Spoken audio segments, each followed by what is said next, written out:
Hi everyone, welcome back to another Am I the Arsehole episode. Now we have some interesting ones today, so let's get right into it. Am I the arsehole for not covering my friend's meal when she ordered more? Different friendships have their different dynamics, alright? I guess people sometimes pay for each other's food, but I guess I see it more often than not where people just split things. They just pay for what they get. So, I don't know, let's see. So me and a group of friends went out to eat after midterm. It was casual places where you pay at the end and everyone was ordering whatever they wanted. I got something small as usual because I'm trying to save some cash. So I had water, a basic pasta that was on special. A few others did the same. But one of my friends ordered an appetizer, a big entree, and a dessert. And she got a drink too. No judgment, she can do her, but it definitely added up. When the check came, she suddenly goes, "Let's just split it evenly." What the hell? Nah, that's cheeky. That is cheeky. No. I was like, what? I thought we were all paying for what we ordered. She said it would be easier and that it's what we always do, which is not true, by the way. That's very dodge. Even if, who says that would be easier? One thing I'd say it would be easier, and stuff that I've done in the past, is where someone might pay for it all and then we just transfer our amount to that person. So instead of like holding up at the restaurant and like everyone doing their card, one person pays for it and we all transfer however much our amount was to that person. I think that's pretty normal as well if you don't want to split it all at the table. It's not even easier to split it evenly because if the card machine, or even cash, if you're going around each person anyway, you're still all paying. It's just paying different amounts. So I don't understand how that's easier anyway. So I'm guessing someone has a phone. Even if you can't do math, you have a calculator on there. I told her I only brought enough for what I ate, plus a tip. She rolled her eyes and said it's not that deep.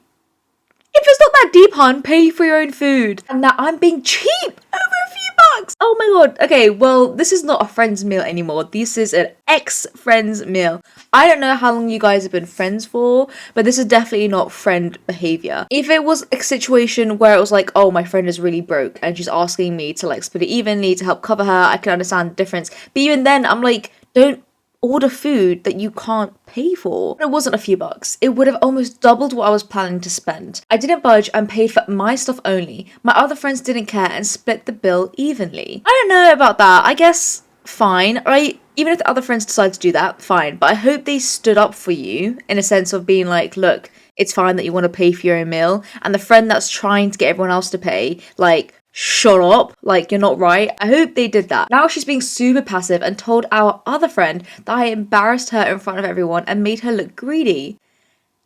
That is being greedy though. I'm so sorry. Here, I'm gonna order all the food I want and I'm gonna ask you to pay for it. Is that not greed? But like, she assumed we'd cover part of her extra food without even asking. Am I the arsehole? No, not the arsehole. Definitely not the arsehole. Your friend who asked for you to cover her food is the major arsehole.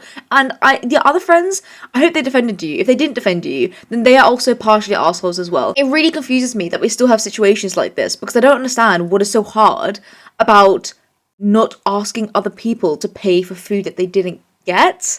Like, what? So, for example, me and my friends, we went abroad on a trip, and when we ordered food, we tend to split it evenly if we were all sharing. So we'd have bits of everything, we'd share it all. But there were certain meals that certain people couldn't have, like if they couldn't eat meat or like gluten and stuff like that. And in that case, we didn't add that to their tab. Like, they didn't have to pay for it because they're not going to be eating from it. So why? It wouldn't make any sense to pay for it. I don't understand why it's such a difficult concept to understand and why people still get into these situations because it just feels so simple to me. I don't know. If you've ever been in this situation and you feel otherwise and you feel that people should be paying for food that they're not eating, then please let me know why, because for me it just seems so simple in my head. I don't understand why that would be the case. The only case I can see it happening is if I said earlier where a friend or someone can't afford to pay for their food and as a treat you're like, hey, I'll get this meal for you, don't even worry about it. But even then it's like they would ask, oh, you would discuss that beforehand, or even if they were short on cash you could pay for them and then be like, hey, just pay me back if it's that much. Like, dude, there's so many options. This rifles me a little bit, just a little bit, because I just don't get it. I don't know whether it's a measure of how close you guys are as friends, because if the other friends agreed to do it, I guess that's their choice. I definitely wouldn't shame someone for not wanting to do that. And also, if someone's saying, let's split this evenly, chances are they probably got the most food. Did I lie? I'm just saying. Not always, but it will be that person. But no, I'm a big fan of pay for what you ordered.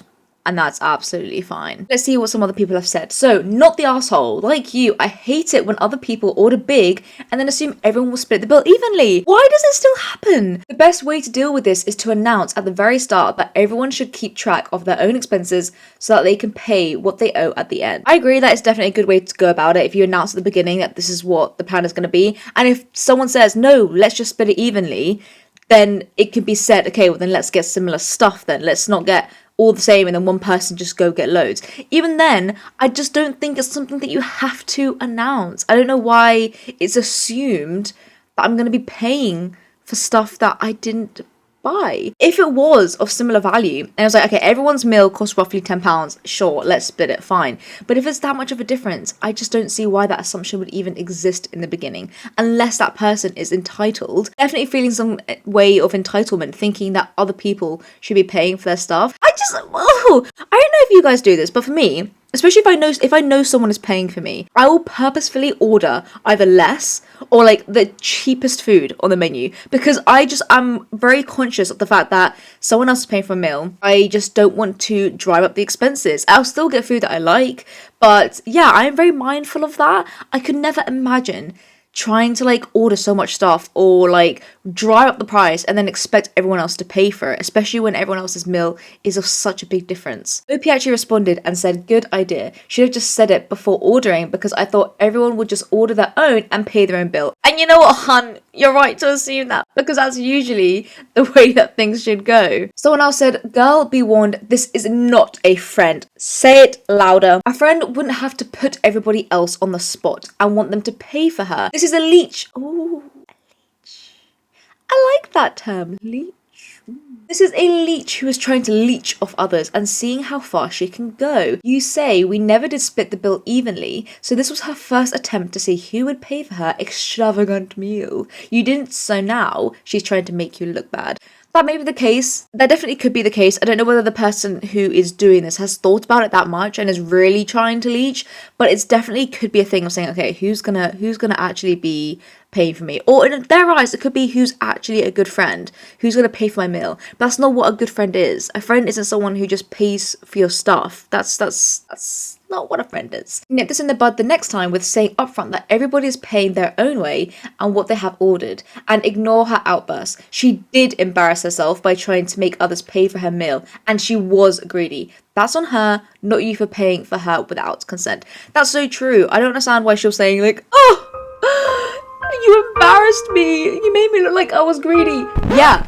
You were greedy and you embarrassed yourself, but that's not OP's fault, that's your fault. OP actually responded saying, right, I think I will not be dining with her since that.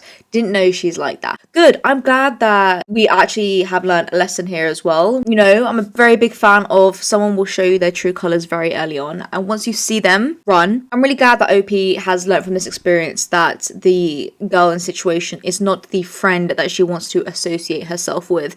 I think that's really important that once you have been shown someone's true side, you really look into what that actually is and determine then and there whether you want to continue or not. And it's very clear here that I don't think that girl is a friend or just a good person. There, I said it. Go at me. I don't think she's a good person. And okay, fine, there might not be enough for me to make that judgment on, but judging from this scenario alone, I just don't see how someone could possibly ask someone else to pay for their food, especially when they've ordered more, and then embarrass myself, be greedy, and then blame someone else for everything. Oh, yes, I'm glad that the universe has established that OP is not the arsehole in this situation. We must find the other girl, and we must invite her to lunch, and we will order everything on the menu, and ask her to split the bill. Isn't that a great plan? I think that's a great plan. Okay, let's start with that, let's do it. Okay, on to the next one. Am I the arsehole for telling my wife she can't cook?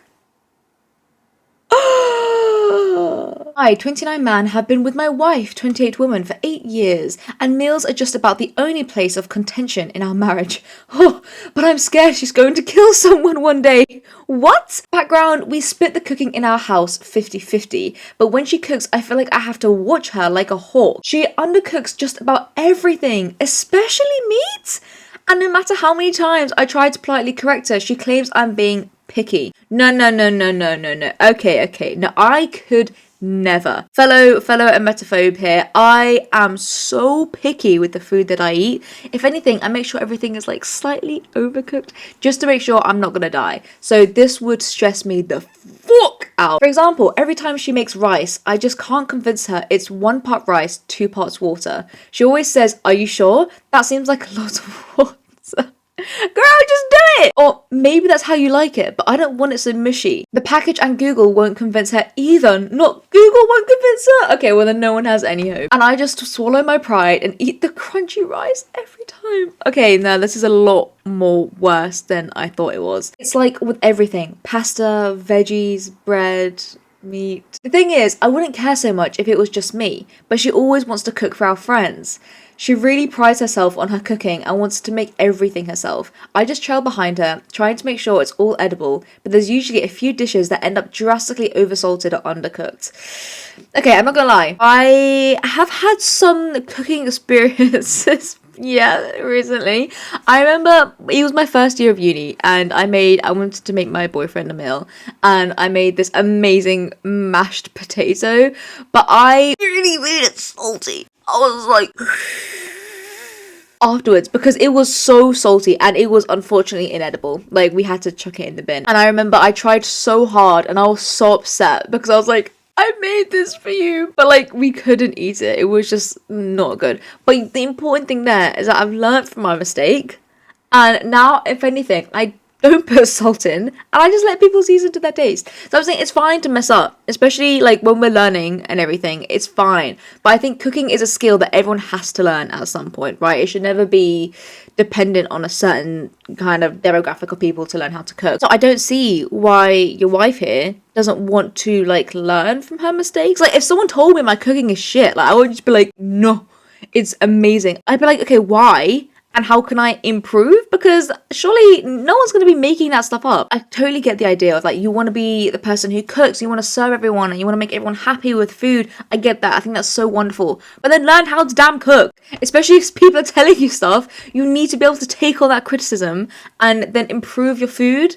I don't think that's a bad thing. It's not a bad thing to be bad at cooking. That's where you have the opportunity to improve and be a good cook. Do you know how much of a flex it is to be a good cook? Be a good chef? I don't know whether it's just me, but I'm not the best cook. But especially when I cook foods myself, I'm like, okay, fine. This will keep me alive.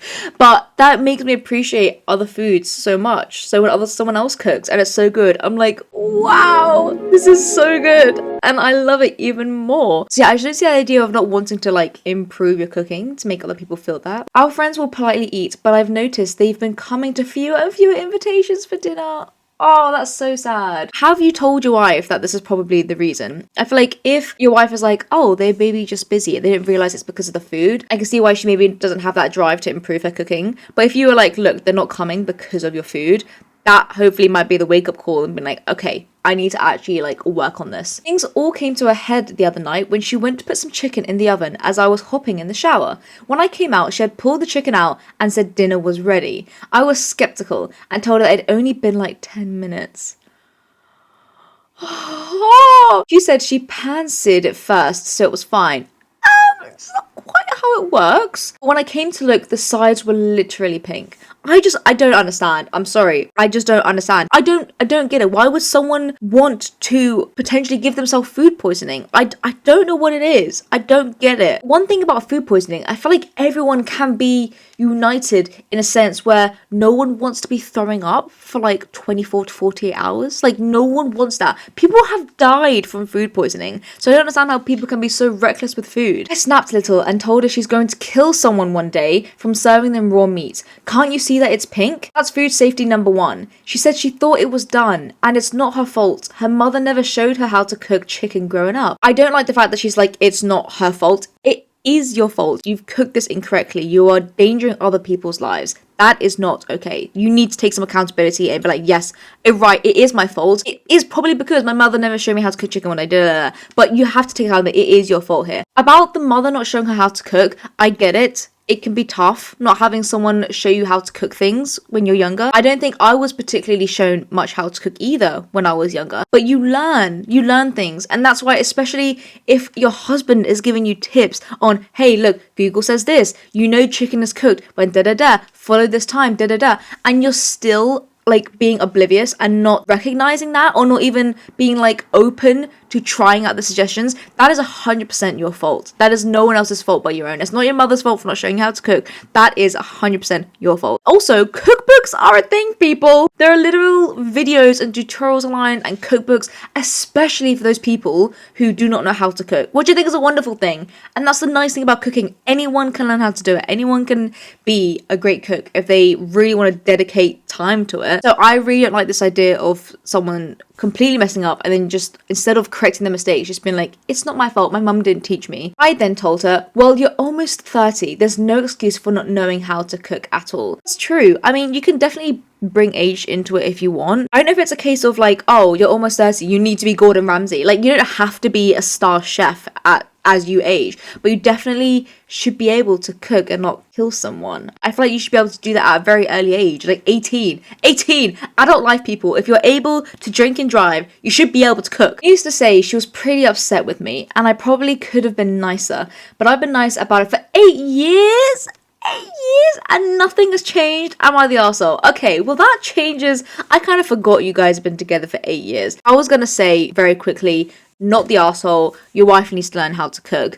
But actually, I'm actually gonna change this, I think, to everybody sucks here. And here's my reasoning why. You've been together for 8 years and this is the first time you are properly going down on your wife. Child. Anyway, so. It's not the right phrase either. Going at your wife for not being able to cook?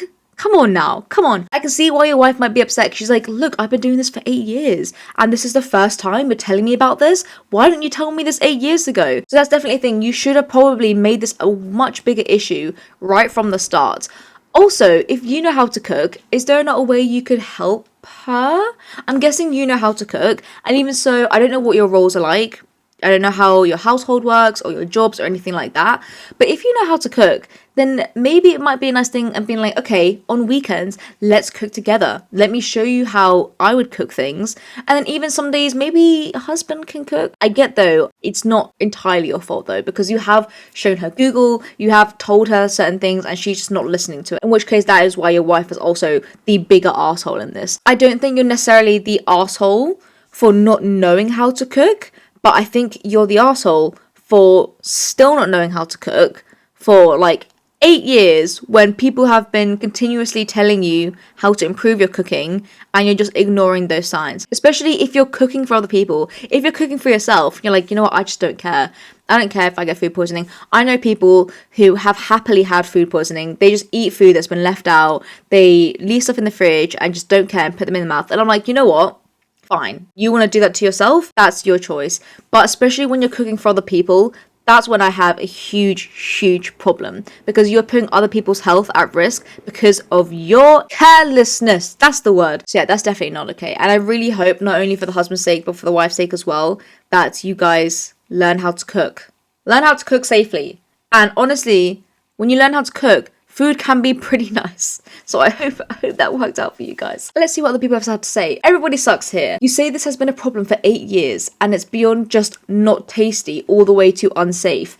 Yet you're still eating her meals and hosting dinner parties? You're half the problem. I completely agree as well.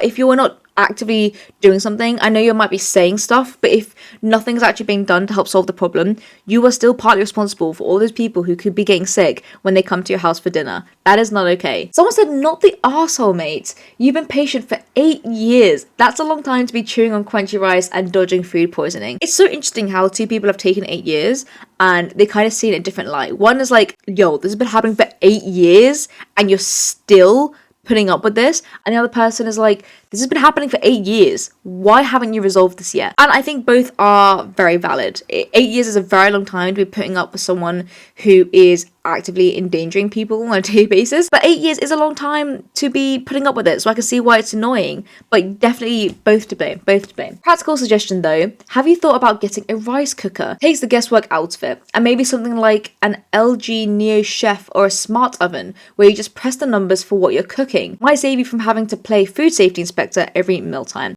I get this, there's many things that can help people cook. You got air fryers, rice cookers, all this stuff. All of those things are useful, but at the end of the day, you still need to know when food is safe to eat or not. I feel like that's the problem here. Even an oven, if you have a standard oven that the wife is using and she puts a chicken in for 10 minutes and takes it out, and it's like, no chicken is cookable in 10 minutes unless you have like oven pre-cooked chicken, like, you know, those like oven chicken processed kind of foods. It's not even the fact that I think they need something to cook the food for them. I think the wife just needs to learn certain rules about how to cook foods and how long to cook them for and how to check when they are edible. She still thought the chicken was edible even though it was pink. That is not okay. It's not even just making food for the people, but it's also incredibly useful and almost a necessary skill in life to be able to detect when food is safe to eat or not. If you go to a restaurant and you can tell that the food is off, you can say that and not get food poisoning that night. But if you're not sure on how to do these things, then you're probably going to suffer from a lot of illnesses throughout your life. So it's not even just like a preference thing of like, oh, for your own sake and your husband's, please cook better food because it'll taste better. No, it's a life skill. Like, you need to know how to cook. That is just a life skill. So I'm gonna leave it there for today. Let me know what you guys think. These have been, in my head, they've been quite straightforward in a sense where, okay, I feel like I can clearly see where some people are in the wrong here. But I don't know, fellow cookers out there, let me know your thoughts on this cooking situation. I think I said everybody sucks here, but let me know if you think otherwise. And if you go out for meals with your friends, let me know, do you tend to split everything evenly? Or do you split your own way? So, thank you all so much for joining, and I'll see you all again very soon. Okay? Bye. Bye.